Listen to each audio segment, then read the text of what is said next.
Hello there, this is Jason Bosch. I wanted to make this quick video because my friend Alison, who's been researching digital transformation, cybernetics, impact finance, a whole bunch of different things that are happening right now, has been recently attacked.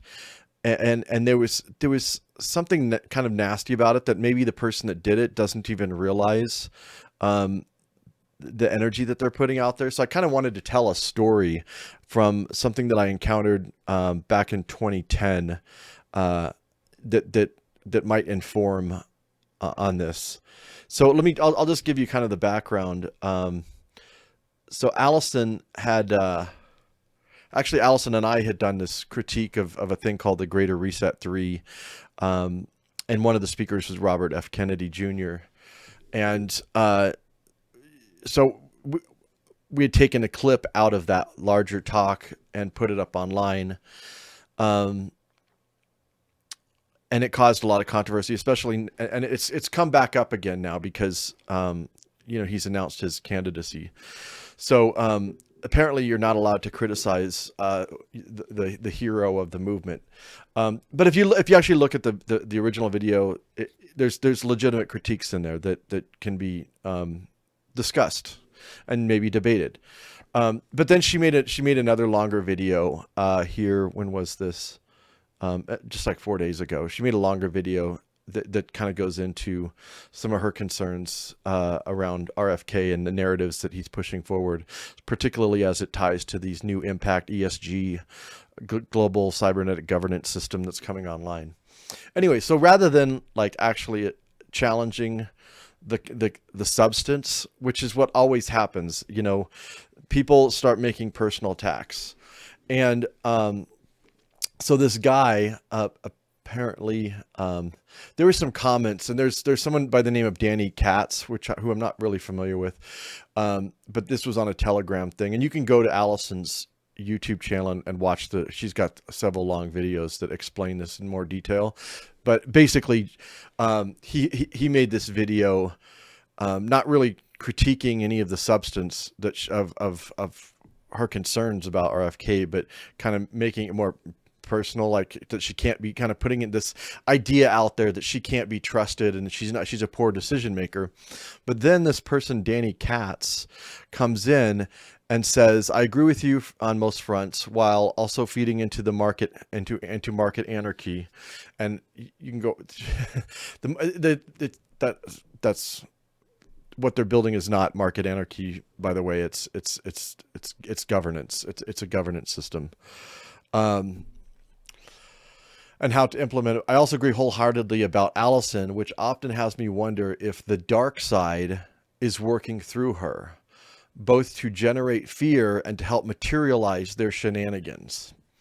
So there's something really problematic about this, because putting the idea out there that somehow Alison, through doing her research, is channeling dark energy and actually helping materialize, like putting blame on her for all the stuff that's going on because she's doing research and talking about it. First of all, on the surface, it's really insane that to even suggest that. But I know there's a lot of people that believe in like this idea of the law of attraction, and that your mind actually creates reality. I don't subscribe to that. But anyways, but here's my problem. When I heard this, and I've seen this so many times, working with Alison for the past 3 years, where people would make these personal attacks at it and question her integrity and her character. Now, the thing about the internet, there's a lot of crazy people out there. There's a lot of people that are unstable and not well. And you could be putting someone into harm by doing this. And there was a guy named Bantam Joe that, we were both friends with, and he did a similar thing where he blocked us and then all of a sudden started attacking, lying about us and attacking Alison directly, and then allowed this whole melee that happened on his Facebook account. And so this has happened several times where they set the trap, and then they let all the people come in and just start tearing away, people that don't even know her and haven't actually looked at the research. I mean, it's totally crazy. But when I when I read that, the dark energy materializing their shenanigans, it made me think of another story that I thought I would share, and hopefully get us to maybe be a little bit more conscientious about, like, what kind of energy that we're putting out there, because it's okay to challenge Alison. No problem. Challenge Alison's research. Like, if there's something that she has wrong or you have a different take on it, that's fine. That's not what this is. I mean, this is actually,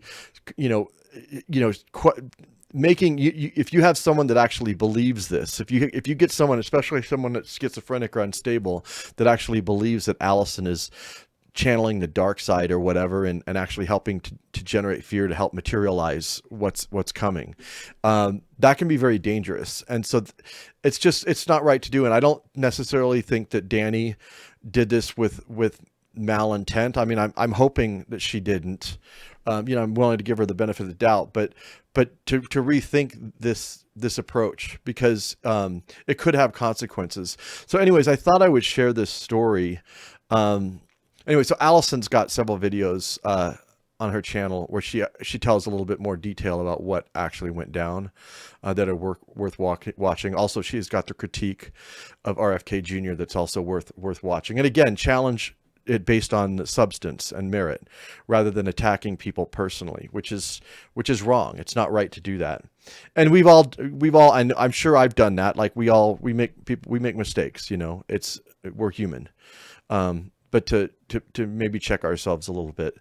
So anyway, so back in 2010, I was traveling with the Poor People's Economic Human Rights Campaign. We did this tour from New Orleans to Detroit, and I had my camera, and we were interviewing people about poverty and different stories, things that were going on in different cities. And we came through Cincinnati, which, by the way, Cincinnati, if you haven't been to Cincinnati, there's something about that city that's not right.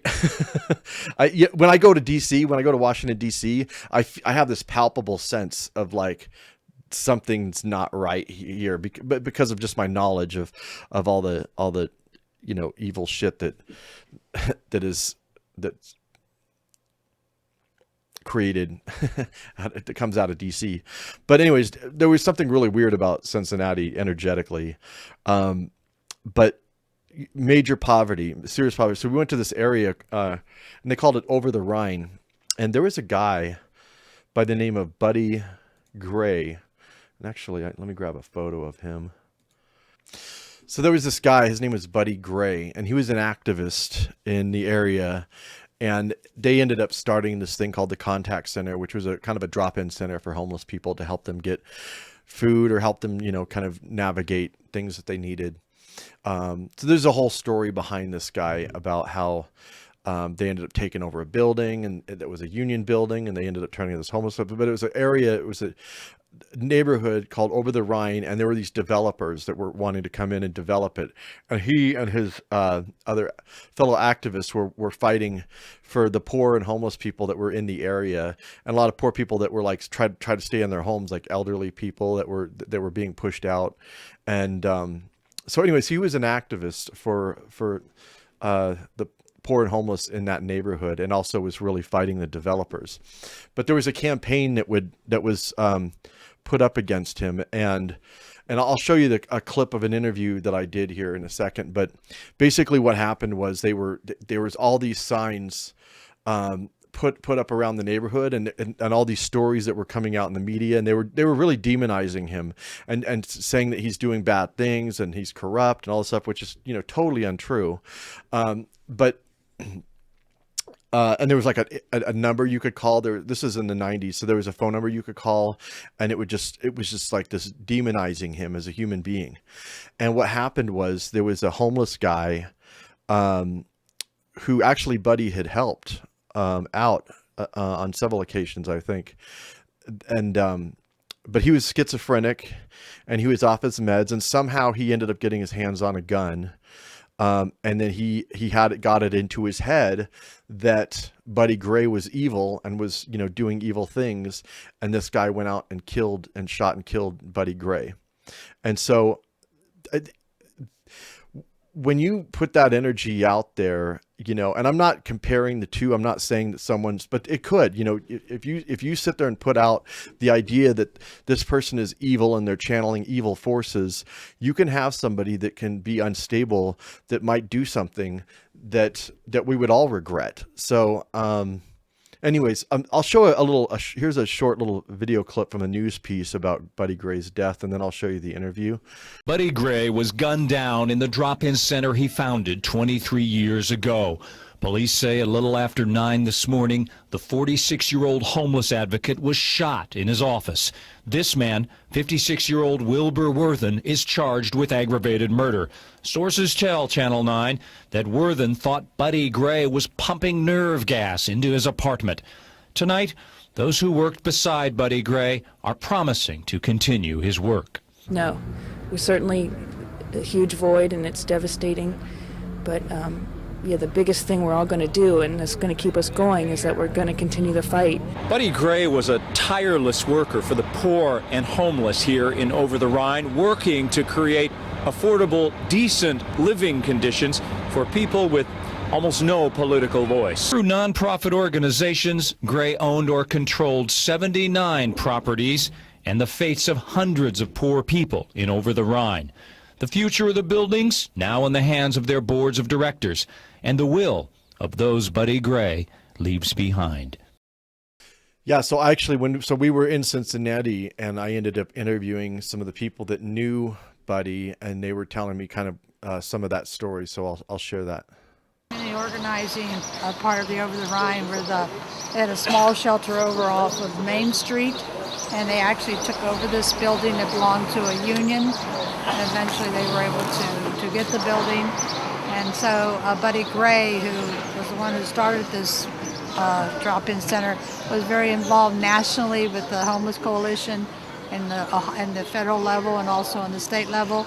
And he was the one who got all shelter providers in the city of Cincinnati, in the state of Ohio, to go to Columbus, and we all had to come back and start our coalition here.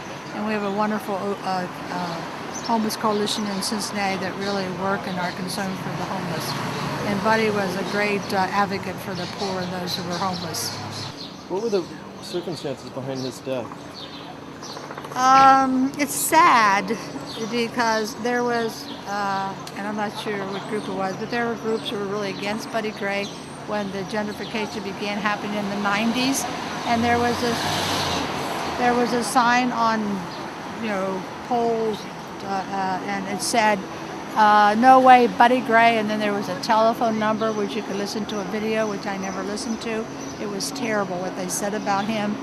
And one day Buddy was having a meeting down here, and one of the men who was a recovering alcoholic and also had mental health problems wasn't taking his medication, and he was a friend of Buddy's. Came in, and he went into he asked where Buddy was, and they said where he was, and he went and shot him. And when as that was going on, we noticed all the signs were off of the poles and stuff, and we really think somebody encouraged him to do that. I really believe it was, because where did he get his gun? Yeah. Why would he do that? And because his mental health problems, somebody put in his head but Buddy he had a one-room apartment eventually, that Buddy was stifling poison in the building. The Buddy was what? Stifling poison in his room. Oh, yeah. So, it's all mental, and he's on for life, but it's really sad because I personally used to go with him every month to the coalition meeting, the state coalition, and when I was not a director or whatever, and I had more time than other people, and I would take the homeless up there. And he'd go with me every month. He fixed my car when it was falling apart. He was just a wonderful man, but he didn't take his medication, and probably if he were in there, he probably wouldn't take his medication because they would have encouraged him to do that. So it was one of those sad things, He was like a prophet, and he suffered like a prophet. When you do something good, people try to get rid of you. Yeah, I always call this holy land, holy ground, because of Buddy. I worked with Buddy Gray at the time in the early 1990s, and the stories around all the good that he did, I'm speechless because I witnessed him many times. He would see people homeless or being put out, and he would personally make sure the van from the drop-in came and got the belongings off of the street. One woman was in her 70s. She was an elderly woman with a heart condition, and she was forced out of her home because she had been paying the rent to the wrong landlord. And she was forced out of her apartment in the middle of winter, freezing cold, snow was falling around. Buddy got word that she was being put out, and we came and helped her. She stayed at the drop-in center for several months, and it just like became a home for her. She didn't want to leave because we were her friends. I was the one responsible to try to find this elderly woman housing, and she did not want to leave. She actually enjoyed the support, the camaraderie that we had there at the drop-in, and she was fun. She was killed. I was on vacation. I was off work for a week, and I got word that she had been killed. We're very suspicious about why she got killed, because she had decided finally to file a lawsuit against the landlord that had put her out but continued to take her rent checks. It got very complicated, but when she decided finally she was going to file a lawsuit, she ended up being hit collecting cans, aluminum cans, along the street. So, She was hit by a car? What? she was hit by a car and killed. She had finally decided to go to legal aid and file a lawsuit against the former landlord, who had continued to take her rent checks without telling her that someone else now owned the building. The new landlord put her out, and the former landlord was continuing to take her checks and cash them. So that's been like 15 years ago, 16 years ago. It's a long story.